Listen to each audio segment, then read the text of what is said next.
नमस्कार दोस्तों।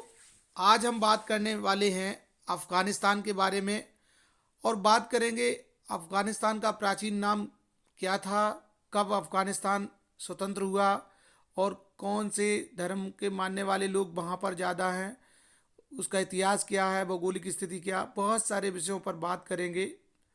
तो दोस्तों, इससे पहले मेरा एक निवेदन है कि यदि आप इस चैनल पर नए हैं तो चैनल को सब्सक्राइब कर लें और घंटी को प्रेस ज़रूर कर दें ताकि वीडियो का नोटिफिकेशन आप तक पहुंचे। दोस्तों, अफ़गानिस्तान जो भारत का एक पड़ोसी देश है, यद्यपि सीमाएं नहीं लगती भारत से, इसका जो आधिकारिक नाम है वो है जमहूरिया अफ़गानिस्तान और इस्लामिक स्टेट ऑफ अफ़गानिस्तान भी कहा जाता है। राजधानी है काबुल और क्षेत्रफल है 6,55,225 वर्ग किलोमीटर। अफ़गानिस्तान का जो क्षेत्रफल है वो मैं फिर से बता देता हूँ, 6,52,225 वर्ग किलोमीटर है। और यहाँ का की जो मुद्रा है वो अफ़गानी है।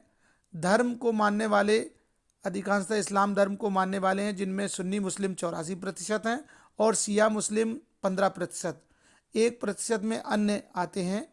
और यहाँ की जो भाषा है वो पश्तो है, पश्तो और दारी। स्वतंत्रता जो मिली इस देश को 1919 में। भौगोलिक स्थिति के बारे में भी हम बात करते हैं, यहाँ पर किस तरह कैसी भौगोलिक स्थिति है। तो सबसे ऊंचा स्थान जो अफ़गानिस्तान का है वो नौशाक है, 7,485 मीटर ऊंचाई पर है। सबसे नीचा स्थान आमू दरिया 258 मीटर पर है, 258 मीटर। और यहाँ की जो प्रमुख नदी है वो है बेलमान और दूसरी नदी पंज। अफ़गानिस्तान पश्चिम एशिया में स्थित है। इसकी स्थलीय सीमा की कुल लंबाई 5,529 किलोमीटर है।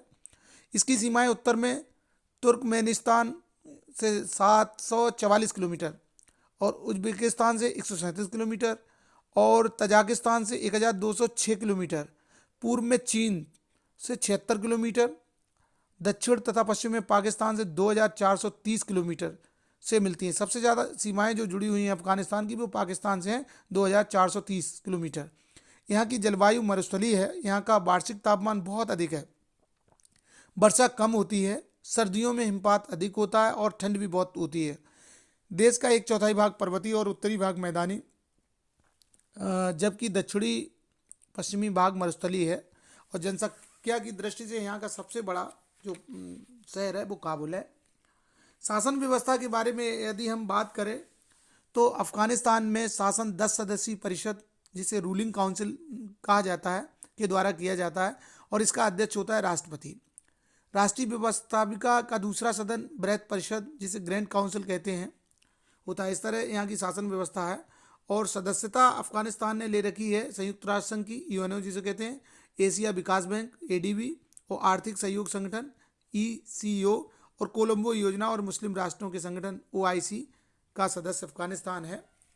इसके इतिहास के बारे में बात करें अफ़गानिस्तान के, तो मध्य एशिया का एक गणराज्य अफ़गानिस्तान, मैंने पहले भी बताया, इसे पहले खुरासान के नाम से जानते रहे हैं, जिसे कहते हैं उगता सूर्य का देश। सन 1747 ईस्वी में अहमद शाह दुर्रानी ने एक पृथक अफ़गानिस्तान राज्य की स्थापना की। यह देश भारत और मध्य एशिया के बीच सेतुबंध का कार्य करता है। 1919 ईस्वी में प्रथम विश्व युद्ध के पश्चात अफ़गानिस्तान आज़ाद राज्य बन गया, स्वतंत्र राज्य बना। सामंती राजतंत्र शासन द्वितीय विश्व युद्ध तक चला।